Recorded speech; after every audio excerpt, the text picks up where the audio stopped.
Welcome, everyone. I'm Mike Mershazadeh. And I'm Ashley Ward. And you're listening to the What Matters podcast, and our mission to spotlight top RIAs, wealth managers, and investment professionals who are redefining wealth management. Join us as we dive into their journeys, strategies, and insights. Whether you're an investor or an inspiring pro, this is for you. Get ready for impactful conversations on the What Matters podcast. Hey, everyone. Welcome back to another exciting episode of the What Matters podcast. I'm your host, Mike Mershazadeh. And I'm Ashley Ward. And today we're thrilled to have a special guest joining us, Salvatore Capizzi, Chief Sales and Marketing Officer at Dunham Associates Investment Counsel. With over 30 years of experience in the financial services industry, Sal has an impressive track record in global sales, marketing, and strategic leadership. Well, thank you for inviting me. Welcome to the show, Sal. And thank you for 30 years of experience. It downplays it just a little bit. Oh, you started when you were 15. More or less. Well, Sal, we're very excited to have you on the show, and we're excited to learn more about your journey and hear your insights on the industry. Let's dive right in, okay? Absolutely. So, Sal, you've had an incredible career in this industry. Can you share with us and our listeners a bit about your journey, how it began? Tell us about your origin story and really the experiences that shaped your path to now becoming the Chief Sales and Marketing Officer at Dunham Associates. Well, it probably all started. I started as a financial advisor in the industry. What changed for me was I started working when I was at Shearson Lehman Brothers. So when you talk about the 30 years that I'm saying Shearson Lehman Brothers, anybody that's been around the industry knows that it's probably a little more than 30 years. But I was with Shearson Lehman Brothers, and I was actually left my book of business so I can become a regional director for mutual funds out in Chicago. And I did that for a couple of years. I became promoted. I was promoted to the national sales manager for funds. And that's where I started working. And my career basically then took a path within funds. And it's something that I am really happy about because it has been one of the most rewarding careers that I could ever think of. In 1995, I moved over to BlackRock, and I helped them start the BlackRock funds. I was there until 2002. Later, a couple of stops later, I wound up being the chief or the CEO for a Zurich-based asset manager.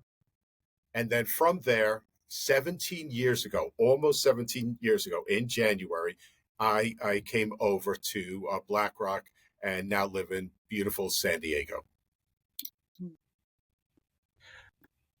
So, Sal, talk to us about Dunham and what brought you there, and the exceptional growth that you guys have had. How you guys got there? We'd love to learn, about your voyage there. Yeah, because the key part of this is for your listeners, right? It all comes down to how do you differentiate yourself in a crowded marketplace? There are so many people that you're competing with, that your listeners are competing with. How do you manage your practice so you're a little bit different? What attracted me to Dunham was the fact that what Dunham had was what I felt was something that was different within the industry. The first is how our sub-advisors are paid. So we have funds. Those funds have sub-advisors that we pick to run each of the 15 different funds.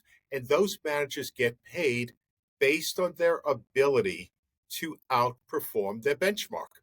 The reason that's important is because it is not a widely used method of compensation for portfolio managers. So what I liked about it was this concept of accountability, that if you have a portfolio manager, you could also have their compensation that is paid based upon how they perform. And if they outperform their benchmark, they can make more. If they underperform their benchmark, they give up a substantial portion of their fees and went down to zero. So I liked that was a difference. And then there's also within our advisory program, we are able to offer RIAs and financial advisors a advisory program where the client only is charged the advisory fee when the account makes money. So again, something that's just different. You just don't have that at every single, firm that you go to, and that's what we do at Dunham. We try to find ways to differentiate the financial advisor from everyone else in their marketplace that are basically doing the same thing. That's really unique. I like that. And how many total agents do you have that are client interfacing these days? So we work with RIAs and independent financial advisors. The number of different agreements we have, I'm going to give you a guess, but it's somewhere around 450 different firms that we are working with. Gotcha. And so, can you tell us a little bit about the growth, where the AUM is right now? 415, you said, clients, or 50, about 450 different RIAs or independent financial planning groups that we work, or independent broker dealers that we work with. So the growth comes in two fashions. We have an affiliate, which is Dunham Trust Company, that we also are able to offer out to our financial advisors. Now, what's different about Dunham Trust Company, we're celebrating its 25th birthday this year. And it's a trust company that was formed to work with advisors. So we didn't have a sales force going out trying to get rich people to open their trust with Dunham, Trust Company. We were simply using our advisor base in order to raise assets within there. And in fact, this year we're actually opening up a private trust company in Wyoming. So we continue to grow. But the key is your question, Ashley, was where do you come? Where does that growth come from? So we're constantly trying to find ways to help the financial advisor distinguish themselves from everyone else. That's what we do. Very interesting. So can you tell us, so you came over to Dunham 17 years ago. Can you tell us a little bit about the origin of the company, though? How long has Dunham been around? How has it achieved that growth from when it started? Can you tell us a little bit about the evolution there? Absolutely. So Jeffrey Dunham started this firm almost 40 years ago. So next year we'll be celebrating our 40th anniversary. And Jeffrey was an IAR working for an RIA. Jeffrey had this concept. He said, what if we build a model that has the portfolio managers that I hire for my clients to sell, to manage international or fixed income, US. What if they got paid based on their ability to outperform their benchmark? And what if I, as the financial advisor, got paid when my clients make money, right? And he felt that with that model, he would be able to develop trust. And if he can develop that type of trust, he can basically prospect in three zip codes here in San Diego, right? La Jolla, Del Mar, and Rancho Santa Fe, right? So he went to the firm that he was working for at the time, and he gave them the presentation, and they thought it was a noble concept, but they thought it was naive. So in 1985, at the age of 23, Jeffrey started Dunham and Associates, right? And Jeffrey's still, here, active, right? Still works, with the firm and guides its overall growth. So this firm was really formed based on that vision. And you want to know why I joined Dunham, right? Ashley, that was a question. You said, why did you join Dunham 17 years ago, right? Because during the interview, I went to Jeffrey and I said, Jeffrey, so talk to me about this performance-based fee on advisory, the managers getting paid based on their ability to outperform their benchmark. Is that a cultural is that embedded in the culture of Dunham, or is that simply a marketing ploy that you use to try to get, advisors? And he gave me his answer, and I promised him I would never ask that question again. And at that moment, I made a decision that this was the firm that I wanted to work for. And it's in beautiful sunny. You moved to sunny San Diego. So Ashley, it is difficult to understand. So I've always heard of San Diego. It's difficult to imagine a place where every day it's around 72 degrees. So it never gets way too hot.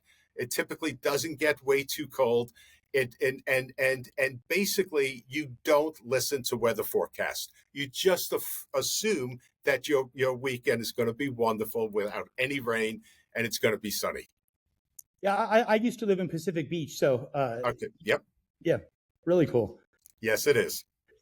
And oh, go for it, Ashley. I was going to say, can you tell us a little bit about the advisors working at Dunham? There's 450 clients. How many advisors do you have working there?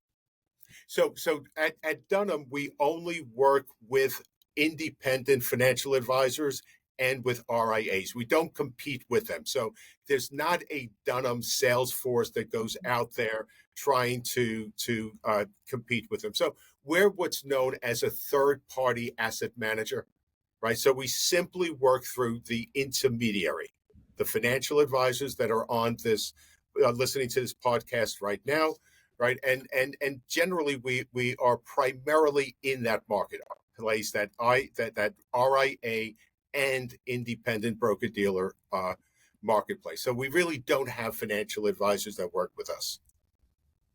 And majority of the advisors that do come and, these independent advisors that come and work with you, is it, through referral of their friends working there? How are you obtaining these advisors? So we have wholesalers, right? Your audience gets calls from wholesalers like constantly, whether it's the annuity, whether it's the mutual fund, the managed account, the unit of the investment trust. We have wholesalers around the country, and we work with our financial advisors, and we work with both the asset management side and with our affiliate trust company. So we work with the financial advisors on both. Fantastic. And so when you had joined Dunham, what was the AUM and how much has it grown since you've been there for the last 17 years? So I am not exactly sure what the AUM was back then, but I'm going to say it was a little under about $1.8 billion. But again, I'm not certain, but I don't think it was much more than that. Today, we are sitting at $5.6 billion of total AUA and AUM. Oh, real cool. And so, Sal, you've had quite the impressive career from working at Lehman, BlackRock. Can you tell us and our listeners some of these key lessons that you've learned throughout your career? Maybe any advice for some advisors who are really looking to navigate their way in their path through the industry and their journey of the career? Yeah, it comes down to a story that you've heard over and over again, almost to the point that you probably hate to hear it. It's Wayne Gretzky and his famous saying. They said, "What made you so good?" He said, "Everybody else skates to where the puck is." But where did Wayne skate to? Where the puck was going to be, right? So what I learned in my career is you have to stay ahead of it. So following what everybody else does. So an RIA that's listening to this podcast, or an IAR listening to this podcast, right? Trying to do what everybody else is doing, right, doesn't necessarily allow you to expand your practice. But the moment that you start thinking a little bit ahead, start thinking about what is it that I can be doing that's just a little bit different, where the marketplace is going, that's where I think you start seeing some really strong growth. And I've seen, in fact, today we were on a call with a RIA, out in the central part of the country, and that's what they did. That's how they build their their RIA. They had a vision, and and by the way, and this vision, it's not that you have a vision, you hit the vision, and you stop. Right? They keep going. They meet twice a week. They talk about what they're doing, how they're doing it, and how do they expand from where they are. That's what I learned. You need to always be looking ahead. Don't look back. Don't try to see what others are doing. Try to see what might be the next thing that needs to be done and be there first. Yeah, I like that. And let me ask you this: with all the growth that you guys have had, you made a comment about being more of like a third party money manager, right? Correct. When it comes to that, had you guys grown by making any acquisitions of other firms, or strictly just building organically through the third party base? So primarily on the asset management side, it has been primarily through the organic growth. There have been one or two small acquisitions along the way, but it's primarily within the organic growth, and even on the trust company. Right, we've made acquisitions on the trust side, different trust companies, but primarily the growth has been organic there as well.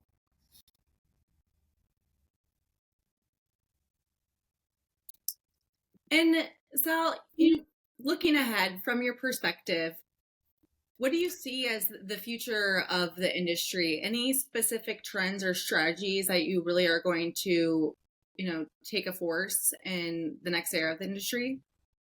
All right. So, Ashley, there's an issue with that question. The issue is that this now may be a 2-hour long podcast. So there is a major trend that we have to accept in our industry. And it is our feeling at Dunham that in terms of retirement planning, that retirement planning needs to change. And we need to face the fact that there's a major thing that's going on within that planning that we all have to face. And this is what I mean. Please skate to where the puck is going to be. The fact is, our clients are going to be living longer than other retirees before. I know 3 people right now that are over 100 years old. Right, that just didn't happen in the past. If someone was in their 90s, you were thinking, "Wow, what a wonderful life they're living." Right. So the concept right now of people living to be 100 years old, right, is something that we have to be, that we as financial advisors, we have to be thinking about, we have to be looking at, right? So there is an author, David Sinclair. He wrote a book called Lifespan, right? And he basically he's a professor of genetics over at Harvard University, and he's done extensive work in terms of changing our DNA, our genetics, so that we can live longer. And one of the things he said in this book, and I read the book, which is really is something that makes you think, when you read this. He said, you know what? In fact, Mike and Ashley, if I tell you you're going to live to be 100, maybe 110 years old, what do you think? Right? You think, oh my God, why would I ever want to do that? Because our perception of age is what? Right? I'm wearing diapers. I have, my hip just got replaced. I'm back and forth to doctors. I'm back and forth to the hospital, chemo, like all of those things is what we're thinking. He's saying that's not the way we're going to be living.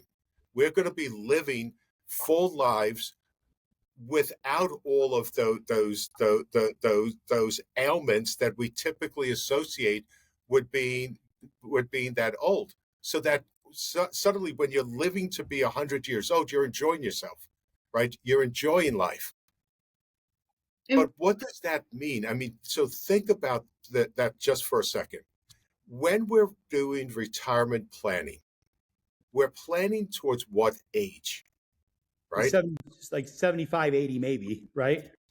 Yeah. So Mike, when I started in the business, right, this is the way we did asset allocation. It was called age-based allocation. We said, how old are you, client? And the client said, I'm 20 years old. That meant that there was 20% placed in fixed income, 80% placed in equities. And then as they got older, if they're 30 years old, 30% in fixed income, 70% in equities. By the time they got they were age 65, they would have 65% in fixed income, balance in equities. Why? Was it because we weren't sophisticated, right? The answer is no, because we were solving for one thing, sequence risk. That's what we were solving for, because our assumption was that if they're 65 years old, more than likely they're going to pass away within a 10 to 20 year period. If they lived into their 80s, right, we'd be surprised. So the only thing that we were worried about is that their portfolio does not become devastated because of a market decline. That's what we were solving for, right? But what that does now, it creates what we call here at Dunham the retirement investment paradox. Because if we are going to be living longer, which I firmly believe we will, right? There's another professional in this industry that talks about people living 130 years old. And by the way, so does Dr. Livingston also believed, Sinclair believed that we'll be living, to be 130 years old. But if we're living to be 130 years old, how do you plan for that, right? Number one, if you have inflation, the Fed is not looking to get rid of inflation, right? That's not their target. Their target is 2% inflation. And yes, if I'm living 10 years, if I'm living 20 years, 2% inflation compounded probably doesn't affect me to a great extent. But think about it now, if it's 40 years or 50 years at 2% inflation, right? So if you love lattes, right? And you say, you know what, when I retire, financial advisor, please do me a favor. I want to get a $4.44 or 45-cent latte every day in my retirement. So please allocate a certain amount towards that, right? If you take 2% inflation all the way through, by the 48th year, if again, assuming we're living longer, not only don't I have enough to have a latte every day, I'm going to be down to basically a latte almost every other day, right? I just don't have enough money to be able to support what I wanted to. 2% inflation over an extended time period has a true devastating effect on your purchasing power because you're compounding over that number of years, right? So the paradox says, okay, so if you want to stay in front of inflation, how do you do that? What asset class tends to stay in front of ahead of inflation? Well, it's equities. If we're going to live longer and we want more growth, what asset class gives us an ability to have growth in our portfolio? It's equities. And what's the one asset class, right? If you're going to look at sequence risk, if you're going to look at the one thing that is going to devastate a portfolio, right, a retirement portfolio, it's going to be sequence risk. It's going to be the equities that you placed within the portfolio at the wrong time as the market's moving, as the market is moving on down at the beginning of your retirement. So the paradox is the thing that saves you with inflation and living longer is the thing that can just absolutely hurt your retirement plan. So instead, what we try to do is we try to be more conservative. We do bond ladders, we do annuities, we're doing bucket strategies. And I'm not saying that any of those are bad, but we do that in the effort to avoid the sequence risk so that the portfolio doesn't get devastated. But then if you do that, then what you do is you're now taking your return, right? It is not large enough to overcome the growth that you need or the inflation. In fact, if your audience, if they're able to achieve a 4% net after fees and expenses, a 4% net return, right, over time at 2% inflation, $1 billion, $40,000 a year, by the 34th year, the client is broke, right? So yes, we try to create that conservative portfolio, but because of the fact that now we have this new dynamic that we may be living longer, right, it does change now the way we have to plan.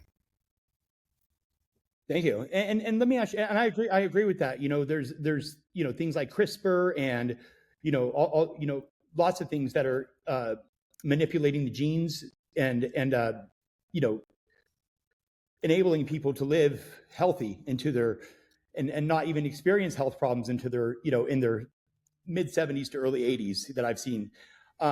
Let me ask you this. So when in talking about that, where do you see the future for Dunham? Do you guys have a next generation coming up of individuals that are going to be rising to the occasion, or what do you guys see as the next phase for you guys? Well, so what we're looking at is the young people at the firm. So so we hire young people to where we mentor them. They become C-level, right? And there will be a decision that's made, whether it's an ESOP, whether it's an outright sale, right? But at one point, obviously, Jeffrey is going to have an exit strategy, right? But what we're doing is we're making sure that there are highly talented people at the firm that are able to step in anyone's in anyone's shoes at this firm. Thank you. And I'm curious, Sal, outside of your role at Dunham, are there any sectors or investments that are really exciting to you right now? So what I don't do is portfolio management. So I'm not the greatest person to speak to. And I decided years and years and years and years ago that I was going to hang up my spikes on that one, because boy, I would get things wrong all the time. I remember when I discovered the wonderful world of stop losses. I thought, what a great thing. I mean, think about it. I can buy the stock that I love, right? I can put a 10% stock loss. If the stock is going down, I've now I've capped my loss. But boy, it felt like every single time we were stopped out of a position, sure enough, it would start coming back, and I'm sitting on the sideline wondering, Right. do I go back in? Should I be waiting? What should I do? So I really don't, Ashley. I don't really handle the investment side to give you a great answer. I will tell you what's interesting, though. On this topic, there was a research paper that Morgan Stanley put out about a month ago, 2 months ago, 3 months ago, somewhere around there. And basically, what they said, these are the new innovative technology companies that are coming out that are dealing specifically with the issue of making sure that we live longer and live productive lives. So they had, and I think it was 10 companies that they were looking at that they felt that these could be really huge investments. And in the research report, what they said was, you know what, we may live to be based on the research that these firms are doing, we may be living to be 130 years and living productive lives at 130 years old.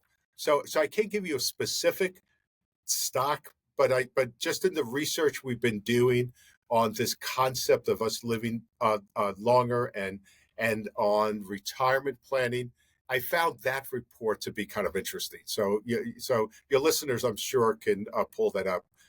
It was Morgan Stanley's new technologies for the future, or something in that vein. Thank you.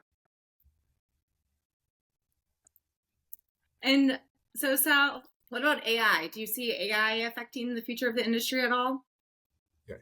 It is so difficult, Ashley, not to look at AI and start wondering, what does it mean for the industry? So here at Dunham, we are embracing AI. We've given it a name, so it's going to be an employee like everyone else, right? So it is Wilson, right? That's going to be our AI, and we're going to start slowly. Now, we've been using AI for videos and so on, right? So if you take a look at our YouTube channel, you'll see a woman in an orange reddish dress.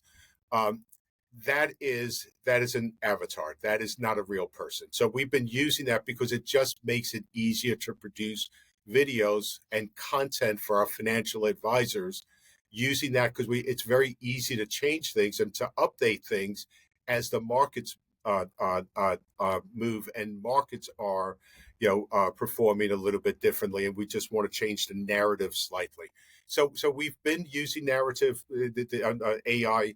We continue to embrace AI. We'll be looking at rolling things out initially internally. And then once we do that, and there's a huge, so please, for all your listeners, there's a huge compliance issue with all of this.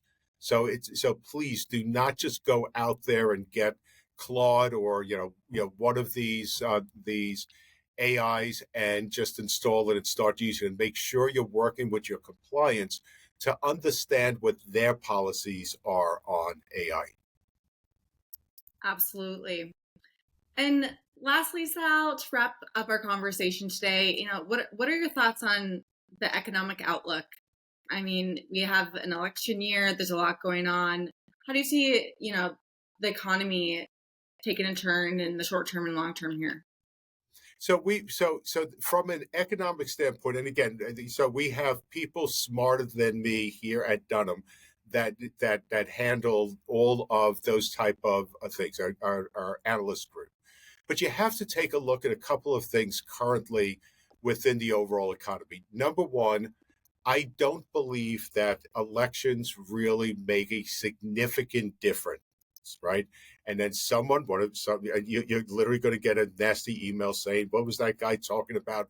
This time is different," right? And and whenever I hear that, I think of John Templeton's famous words. The four worst, most damaging words in investing is "this time is different," right? So, and when you look at the candidates, they're both talking about spending a lot of money, bigger deficits. So I don't know that one candidate really, is going to make as much of a difference. They could, but when the day is done, the market trades on earnings. So those are the things that you have to look at. That's what a manager taught me long time ago, right? So in other words, if Apple's selling a lot of iPhones, the stock price is going to go up. It doesn't really matter who is in power.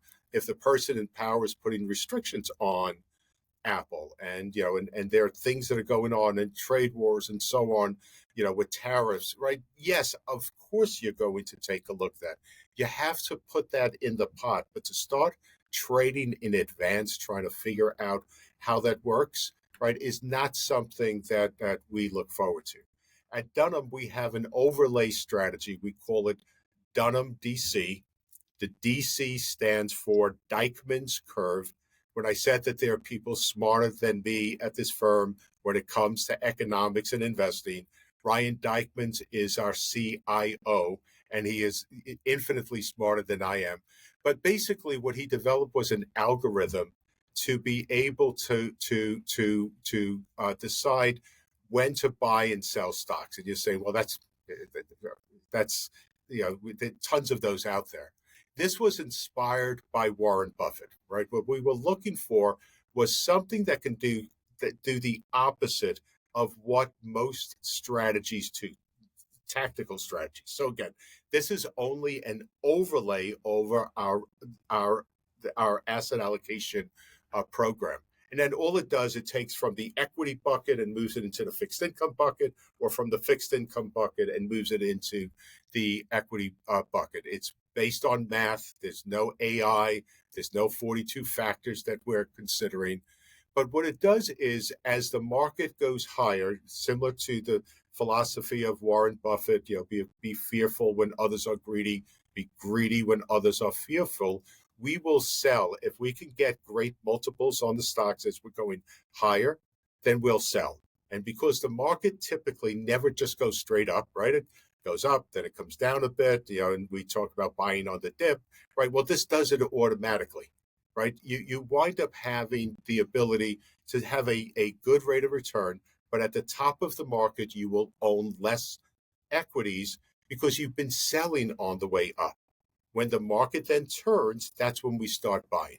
So when the market panics, when Sal Capizzi's there with his, 10% stop loss, and he's panicking now, right? Because, he's just been sold out along with everybody else coming out of the market.